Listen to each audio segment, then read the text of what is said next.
Hello, and welcome to show number 2422 of Eyes on Success, a weekly program covering a wide variety of topics of interest to people with vision loss. I'm Nancy Goodman-Torpy. And I'm Pete Torpy. One of the things with COVID and everything, especially was get older. For good health, you have to keep relationships. And when you're low vision or blind, what happens is people tend to withdraw within themselves. And CCLVI, I go on, I recognize a lot of people. Oh, how you doing? So it keeps you out there with social contacts with other individuals. And today's show is all about making those important social connections with others. The Council of Citizens with Low Vision International is an affiliate program of the American Council of the Blind. Their mission is to connect people with low vision to share information, experiences, and fun. We'll speak with members Christine Chaikin and Tom Frank about the group and the resources they offer. But first, for our tip of the week. Well, this week, as we mentioned, we have two guests, and therefore we have two tips. The first one is from Tom Frank. And a tip that I would give is that if you're low vision and you need help, yes, we're there to help, CCLVI, but also check with your state, local area. There are other organizations out there that may help you. And the most important thing is to make contact with other people with low vision, and you can share tips, tricks, and sort of commiserate together and say, I hit that hole that I didn't see and fell down. Well, I did that yesterday too. Well, that's the way it is, and you help each other deal with the problems that you're facing each day.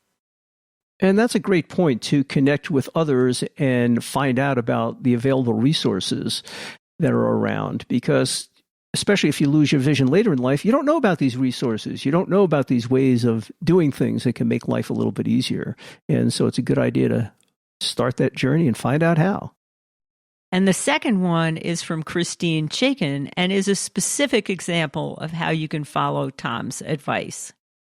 For the tip, I would suggest people spread the word about CCLVI. So if they know somebody that has low vision and they're saying, oh, I'm looking for a special interest, ACB affiliate that specializes in low vision, they could recommend the website to them of cclvi.org.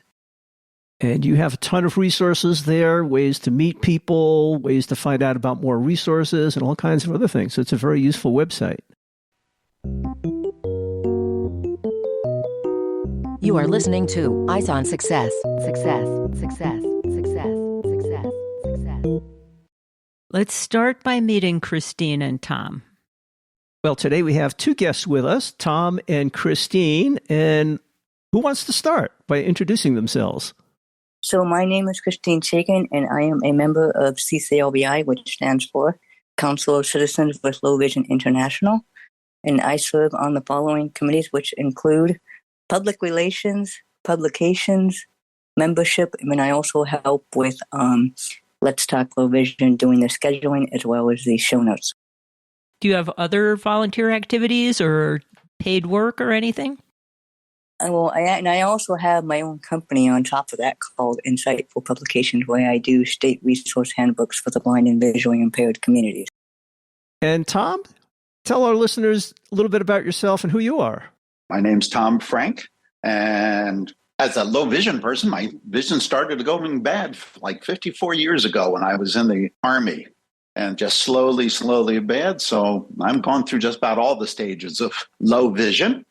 I'm chair of the Public Relations Committee for CCLVI, and when I retired about 7 years ago now from the Social Security Administration, all of a sudden I had more time on my hands, so I had enough time to help CCLVI dealing with public relations and the other activities they're doing. CCLVI is a community of low vision individuals. Tom, you just mentioned that you're low vision. Christine, are you also? So I am actually also visually impaired. Support for Eyes on Success comes from our listeners and corporate sponsors. For more information about airing promotional items on the show, send an email to hosts@eyesonsuccess.net. This week's focus topic is the informational and recreational programs and other resources available from the Council of Citizens with Low Vision International. Well, in the introduction, you both talked about being part of CCLVI, and I'm wondering if you can tell us a little bit about what the organization does and what its overall mission is. Okay, well, CCLVI, as it says, Council of Citizens with Low Vision International, and it's an affiliate member of the American Council of the Blind. There are a lot of state affiliates and special interest affiliates of ACB, but we deal specifically with low vision. Why? Because one of the founders was Dr. Sam Jelensky back in 1979. And I'm aware of it because I got out of the Army as my vision was going bad, and I went to rehab at one of the Veterans Administration's first rehab centers. And that was in West Haven, Connecticut in 1973. And when I met the director, he looked at me and he was totally blind. And he said, you know, you're not blind and you're not fully sighted. A lot of us, we don't know what to do with you. You're neither fish nor fowl. And they were just working with people with low vision. And that's why CCLVI was created, because 90% of individuals who are classified as blind have some usable vision. And that's what we emphasize, helping people use the vision that they have remaining. That's an interesting point. Many people, when they talk about someone being blind, they consider that as a single type descriptor, when, as you say, it's really a large range of different visual abilities and disabilities. And of course, some of the access technology that people need depends very strongly on what level of vision they have. I gather CCLVI coaches people in terms of what kind of access technology would be most useful for them? Absolutely. You mentioned Samuel Jelensky. Who is he? Sam Jelensky was the inventor of the closed-circuit television that those with low vision know, with the TV camera and a monitor to enlarge the print. Before that, you only had magnifying lenses, but when you're holding a piece of paper like 2 inches from your nose, that gets a little tiring, especially if you're going to school, college. So the closed-circuit television set was made for low-vision people. The CCTV was invented in 1968. I actually started using one in graduate school in 1975. And at that point, I was able to see text on the screen that was made large and with lots of contrast, and it enabled me to read my textbooks and write my equations. I remember seeing that device. It was enormous. The camera was almost as long as your arm, and there were wires all over the place. Things sure have improved. So, Christine, when you talk about the CCLVI being an international organization, tell us a little bit about the breadth and reach of the program. So basically, CCLVI has people that are in different states that join. We do have 5 different CCLVI chapter affiliates, which are California Council of Citizens with Low Vision, Delaware Valley Council of Citizens with Low Vision, Florida Council of Citizens with Low Vision, Kentucky Council of Citizens with Low Vision, and New York State Council of Citizens with Low Vision. Now, if you happen to be in a state where you don't have an ACB state affiliate, you can also join CCLVI as a member at large. How long has CCLVI been in existence? They have been in existence for 45 years. Yeah, so they actually were founded in 1979. And when you say it's an affiliate of the American Council of the Blind, what exactly does that mean? Are you a separate organization or a part of the ACB or what?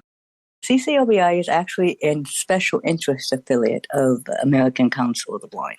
So in other words, if you were to become a member of one of the ACB special interest affiliates, you automatically become a member of American Council of the Blind. Tell us a little bit about what your special interest group offers to people who sign up for it. So CCLVI has several different events. So on the first and fourth Monday, we do a general topic chat. On the second Monday, we have game night. On the first Thursday, we also have Let's Talk Low Vision. And CCLVI also has several different committees. And one of the committees that we have is a committee called the Janinski, which is where they give away different magnification devices. And that happens every year. So if anybody is interested in finding out more information about Janinski, they can send an email to cclvijaninski@gmail.com.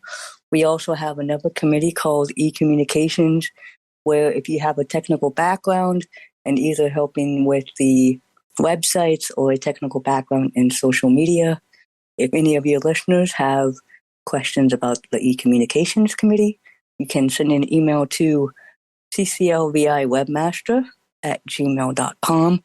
Then we also have another committee called Scholarship, where we give $3,000 to individuals which are incoming freshmen, undergraduate, and graduates. So if any of your listeners have any questions about that or want more information about that, they can send an email to cclvischolarship@gmail.com.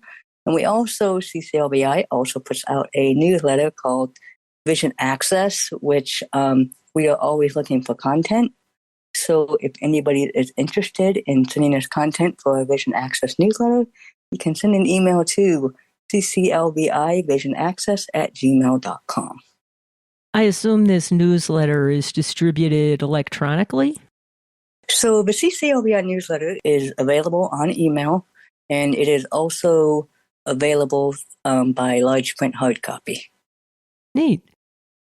Some of these other endeavors of CCLVI sound like they get expensive. Where does your funding come from?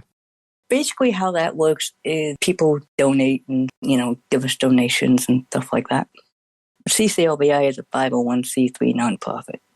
And one of the other committees that we have is CCLVI fundraising, where they come up with different CCLVI fundraisers to help the organization, CCLVI. So if anybody has any questions about the fundraising, you can send an email to cclvifundraising@gmail.com. You mentioned a lot of possibilities for interacting with other members. I take it this is all done via Zoom? All of the CCLVI calls are done by Zoom. So anybody can join them. CCLVI also has a CCLVI info email list, which is an email list where you can get a weekly schedule of what's going on of the different CCLVI events.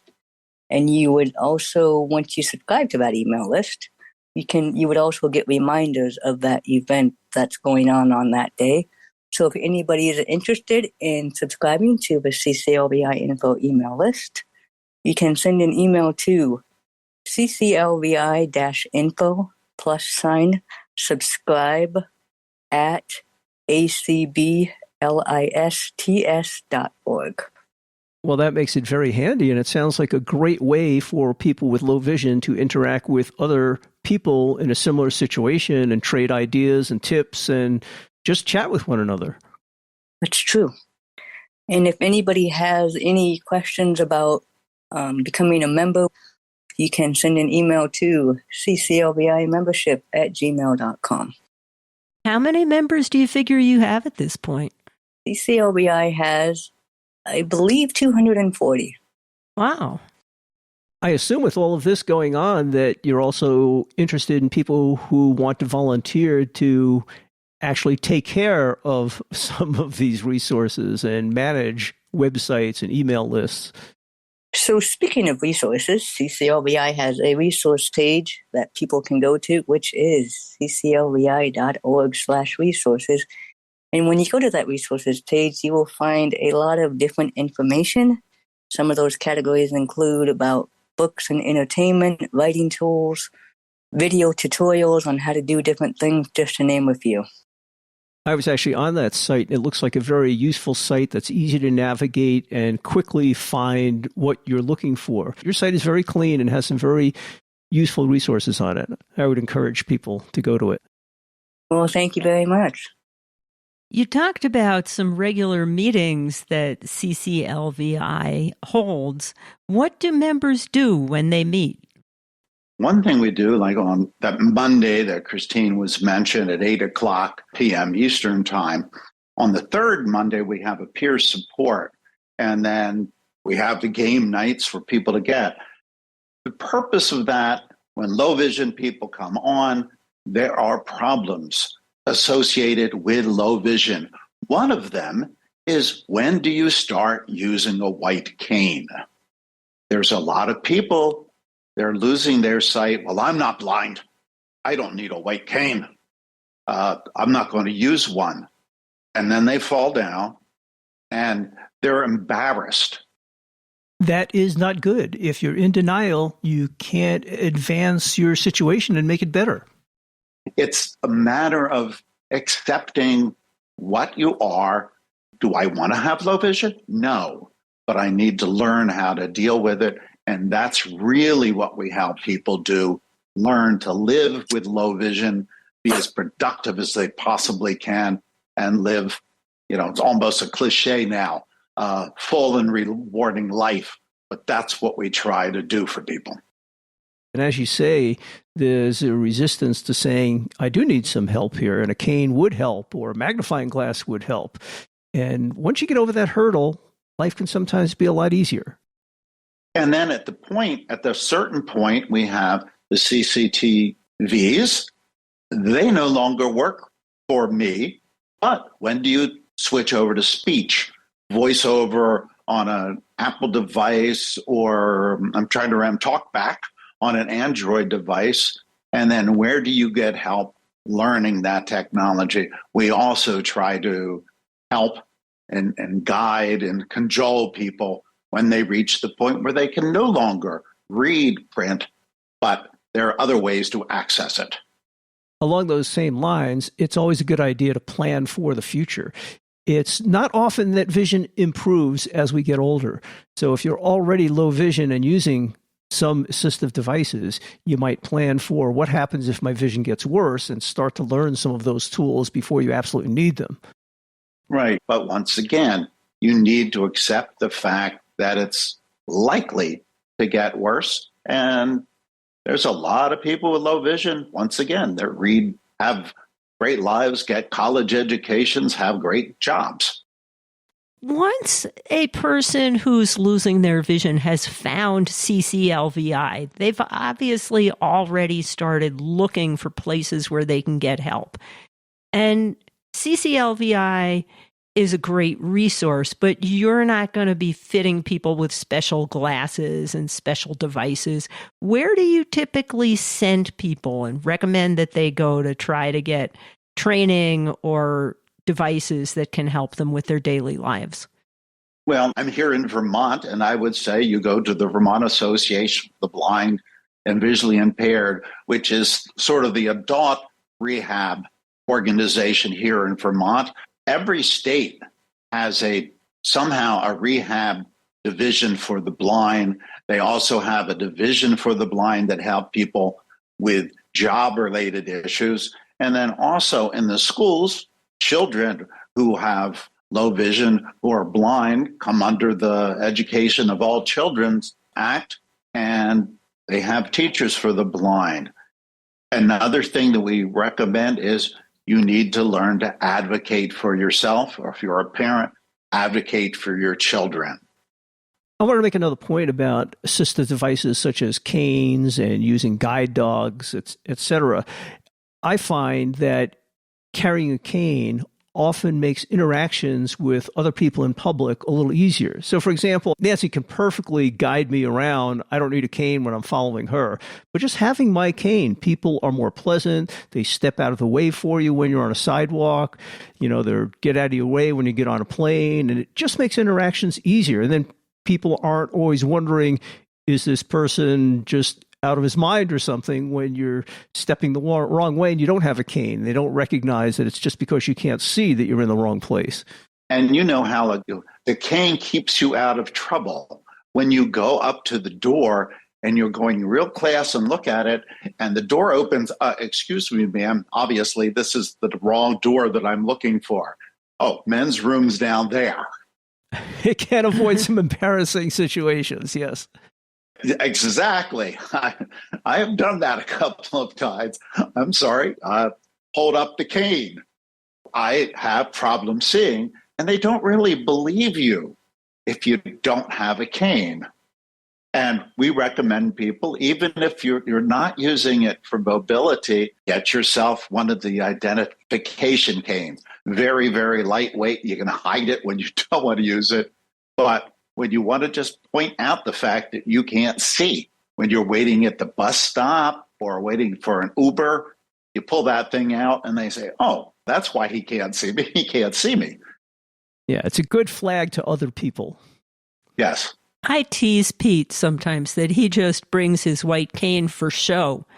But what I really mean by that is exactly what you've been saying. It identifies him as being blind, even if he isn't tapping with it. And I still have to tell him there's a curb coming up because he really isn't using it. But it has all of these other benefits of just letting other people know that he can't see. Exactly. And then also it puts other people at ease. You're not ashamed of having a vision problem.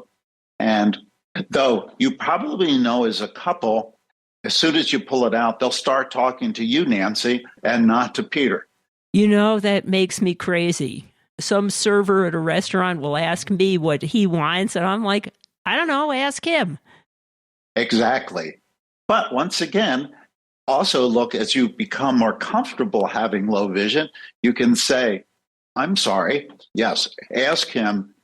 People tend to get angry at the first, and we try to say, don't get angry. They're not doing it because they're mean or whatever. They don't know. It's a great time to educate people on what it is to be low vision and, just help. That's all.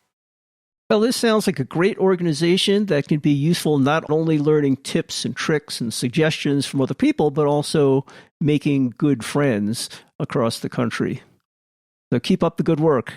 Well, thank you very much, because one of the things with COVID and everything, especially was get older, for good health, you have to keep relationships. And when you're low vision or blind, what happens is people tend to withdraw within themselves. And CCLVI, boy, I go on, I recognize a lot of people. Oh, how you doing? So it keeps you out there with social contacts with other individuals. You are listening to Eyes on Success. Success, success, success, success, success. Now for this week's final item, how to learn more about the Council of Citizens with Low Vision International, or CCLVI, how to contact them, and how to join if you're interested. Well, Christine, you mentioned a whole lot of contact information in the main part of the show itself, and we'll have all that contact information in the show notes, so there's no need to repeat it here. But maybe you can tell people where to go to find out more about the organization, and they can dig down into some of this information later on themselves, and maybe even sign up. To find out more information about CCLVI, you can visit the CCLVI website at cclvi.org. And if anyone has any questions about CCLVI, you can send an email to lowvisionoutreach@gmail.com. And do you have a social media presence? Yes, we do. CCLVI is on social media, on Facebook under the name called Council of Citizens with Low Vision International. And we are also on LinkedIn at the same name of Council of Citizens with Low Vision International. Is there a phone number if anybody wants to reach someone? So if anybody wants to contact CCLVI by phone, you can call them toll-free 844-460-0625 between the hours of 9 a.m. and 9 p.m. Eastern and 9 a.m. and 9 p.m. Pacific. And I assume on your website, people can find the schedule for the meetup events that you talked about and also find a way to subscribe to your information newsletter. So that is one of the benefits of being a CCLVI member, is getting that Vision Access newsletter. If anybody wants to get an idea as to what kind of articles are in Vision Access, they can go to cclvi.org/Vision Access. And just before we were ready to end the interview and sign off, Tom had one more question. I have one question of you, Pete. Yeah. When she's guiding you, I always carry my cane into defensive position. Do you do the same thing? Oh, mostly, yeah. In fact, she tells me I'm kind of lazy because I'm not using it as I would if I was alone, and so sometimes I'll miss some things. But I usually carry it mostly as a defensive thing and to show other people, keep people out of my way and stuff. Yeah. Yeah, and they know. Or if I trip over a curb because she forgot, she doesn't say, "Oh, I'm sorry, I missed the curb." She'll just say, "Weren't using your cane right, were you?" That's what I hear. We've had exactly the same discussion. It is a trade-off, isn't it? Yep, I tell you, that's why you get the other low vision people. You find out. I guess so. My wife does the same thing. Hey, at least my wife puts the orange juice exactly where it came from in the refrigerator. I hear many other blind people complaining about that. Oh. My wife is super organized. Well, I've had 40 years of training to put things back. My rule of thumb is everything goes where I know Pete thinks it is. Okay. That may not be where I found it, but if I know where he thinks it is, that's where I put it. And that seems to be working pretty well for us. Orange juice included. Orange juice included. Okay. Okay. All these ways you learn, and it doesn't make any vision. What the case is, yeah, it's just how spouses get along together, or they don't if they don't make those compromises. True. Yeah. You can find all of that information and much more if you click on the show notes associated with this episode, which is episode number 2422.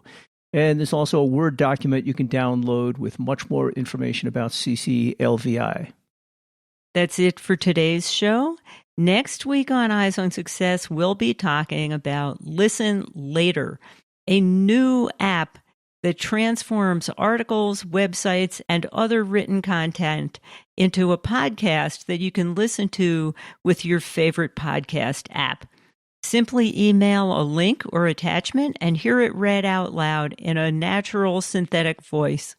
We'll talk with founder Yalim Gerger to explore how Listen Later can change the way you consume information. So if you're interested in transforming that type of information into your own custom podcast, you'll want to join us next week to learn about that. You've been listening to Eyes on Success, hosted and produced by Nancy Goodman Torpy and Peter Torpy. You can access the full archive of previous shows, subscribe to the podcast, and much more by going to our website, www.eyesonsuccess.net. If you have questions about anything you've heard on the show or have suggestions for future shows, send an email to hosts@eyesonsuccess.net. Thank you for listening and have a nice day.